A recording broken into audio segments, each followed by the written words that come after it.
So, my dear students, Charles Lamb is essayist, and we are learning his essay Dream Children today, which is also known as the Reverie or A Reverie. The name of Charles Lamb is generally associated with fond memories of childhood, lessons of the tales of Shakespeare, rendered in simple, lucid prose, in collaboration with his sister Mary Lamb. He is also remembered as one of the greatest humorists that lived after Chaucer and Shakespeare. Strange it may sound, but beneath the genial humor of his prose lay hidden a bleeding heart, gasping for company, solace, and security.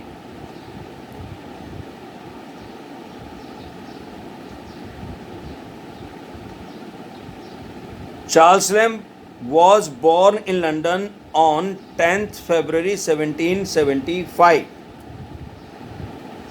His father John Lamb served as a clerk. His father John Lamb served as a clerk, and Charles too was initiated in the same service. That means Charles Lamb was a clerk. So we are learning about the interest, attitude, values of a clerk. For a short time, he was in the office of Joseph Pace, a London merchant, and then in 1792 he held a small post in the examiner's office in the South Sea house where his brother John was established. This was the period of his life which provided him with fodder for the upcoming essays of Elia. On 5th April 1792, he joined his accountant's office in the East India House, where he spent the next 33 years of his career. Samuel Taylor Coleridge had been his school fellow, once 2 years senior to him, but the close and tender friendship between them lasted a lifetime. At the end of 1794, Lamb joined Astley Coleridge in writing sonnets of the Morning Post addressed to eminent persons. The year 1795 brought it with first tidings of misfortune, followed by others at short intervals. First, an unsuccessful love affair with Anne Simmons so unhinged him mentally that he ultimately had to court confinement in an asylum. Then,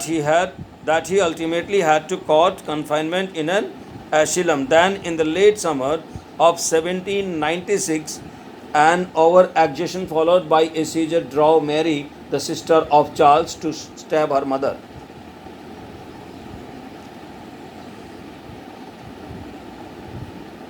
Mary, the sister of Charles Lamb, stabbed her mother. Before being caught up in legal proceedings, Lamb, with his calm self-mastery, succeeding in obtaining his sister's release from a possible lifelong confinement, on the express condition that he would take the full responsibility of protecting and safeguarding her from future catastrophe. तो Charles lamb की बहन थी Mary, और Mary ने अपनी माँ का खून कर दिया. खून करने के बाद पुलिस को पता चला और पुलिस ने उसको आजीवन कारावास में डाल दिया. लेकिन वो वहाँ मेंटल हो गई, पागल हो गई, और चार्ल्स लैम्ब ने कहा कि मैं अपनी बहन का ख्याल रखूँगा, आप उसको छोड़ दीजिए. The condition was difficult for Lamb, for despite providing her with affectionate companionship, he was haunted forever with the apprehensions of the recurrence of her symptoms, which time to time did come back upon her. बार बार रह के पागलपन के दौरे पड़ते थे उसकी बहन Mary को. The entire course of Lamb's domestic life was thus marked by his single-handed loyalty towards his sister. Lamb's essay, Dream Children, though a fantasy piece, poetically alludes to similar domestic insecurities and eclipses dreadful traumas in the garb of Lamb's superbly genial humor. Beneath the facade of affability and childhood nostalgia, Lamb does not quite manage to suppress his unsuccessful love affair with Anne Simmons. So now you know that Anne Simmons के साथ उनका affair चल रहा था, लेकिन वो भी टूट गया. In 1798, he produced a short prose piece entitled Rosamund Grey, in which readers might trace similar disguised references to the misfortune of his own family. In 1807, Charles and Mary published tales founded on the plays of Shakespeare. The establishment of the London Magazine 1820 was beginning of Lamb's career as an essayist, with the production of a series of new essays, the Essays of Elia.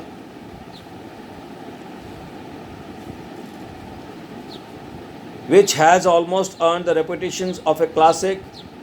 Some of these essays deal with his experience as a clerk at South Sea House, where he had befriended a jovial, light-hearted foreigner called Elia, who was a clerk in the days of his service there. Now, please try to understand, some of these essays deal with his experience. So that means the biographical elements are there in his essay. So the question may come, write the biographical elements in Charles Lamb's essay, The Dream Children, which has almost earned the reputation of a classic. Some of these essays deal with his experience as a clerk at South Sea House, where he had befriended a jovial, light-hearted foreigner called Elia, who was a clerk in the days of his service there. Later, he also made contributions to the New Monthly and other series. The autobiographical element, which is a characteristic feature of essays, is a typical romantic habit. One might recollect Rousseau's Confessions in this regard. The Rousseau confession in this regard is also proves autobiographical elements. The title of the essay from Elia, published in 1822, itself is an indicator of the content. A reverie. It is as nothing in the content of the essay can be said to be factual, except the veiled references of some real-life personalities. The essay recounts a dream of what Sigmund Freud would have called a manifest dream.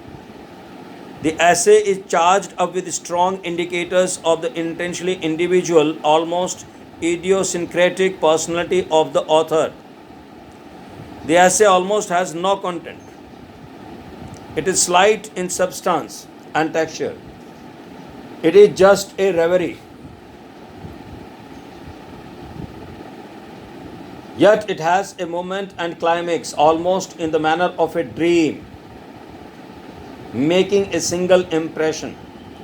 One might find in the essay traces of a modern short story, unfinished and abrupt in nature. The essays can be analyzed from the perspective of Freud's interpretations of dream, which was published 78 years later in 1900, in which Freud provides a model for the analysis of a dream. A dream, according to him, has two parts: the manifest content, or that which we actually visualize when asleep, and the latent dream content, which lies embedded in the unconscious or id floating into the subconscious when asleep.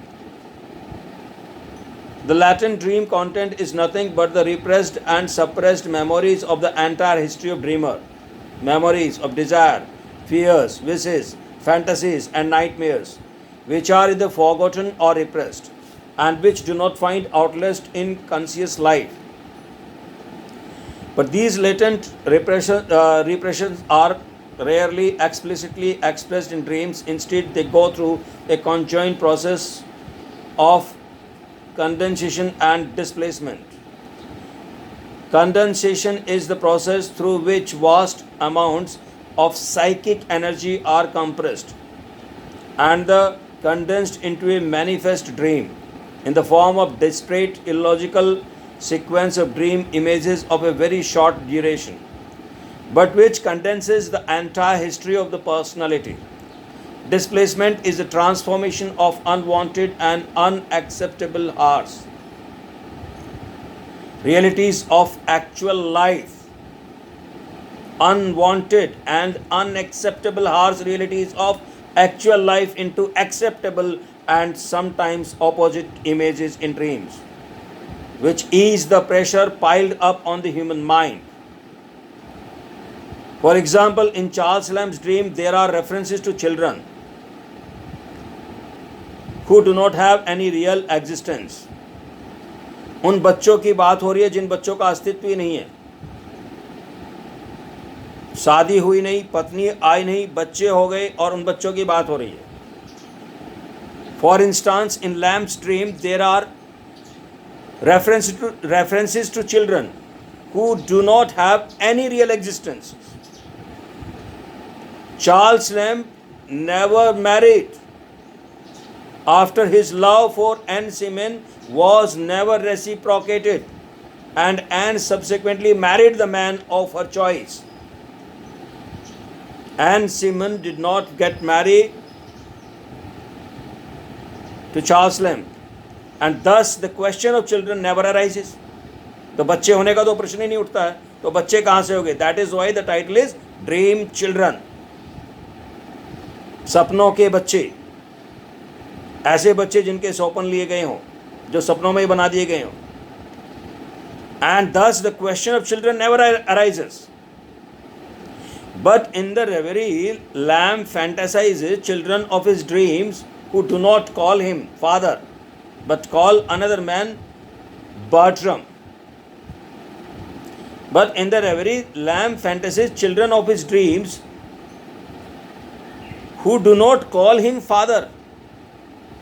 उनके सपनों के बच्चे जो उनके बच्चे हैं, जो सपने के बच्चे हैं, वो उसको पापा नहीं कहते, but call another man Bertram their father.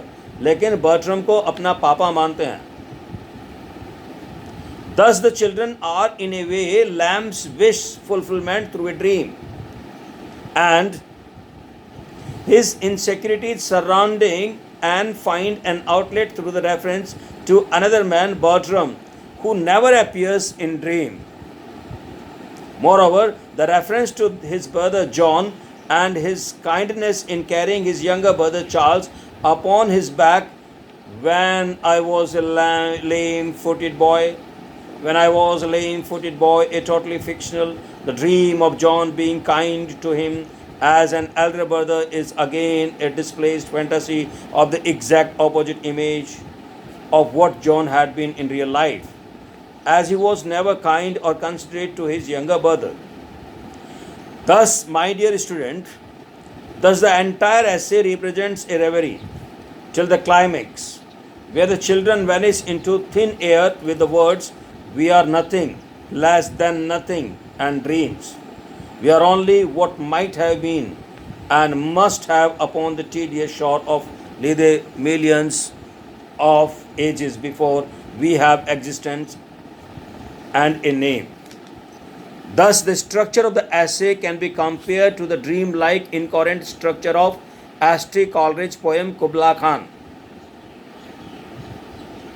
Now, we know very well that that Ashley Coleridge and Charles Lamb, both of them were classmates, like, or friends were studying the same schools.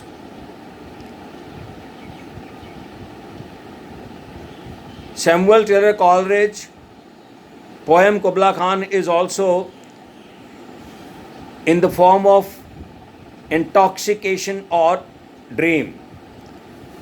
So the structure of the essay can be compared to the dream-like incoherent structure of Ashley Coleridge's poem Kubla Khan, which has been subtitled similarly as a fragment. So the poetic quality of Lamb's prose is evident in its implicit suggestiveness.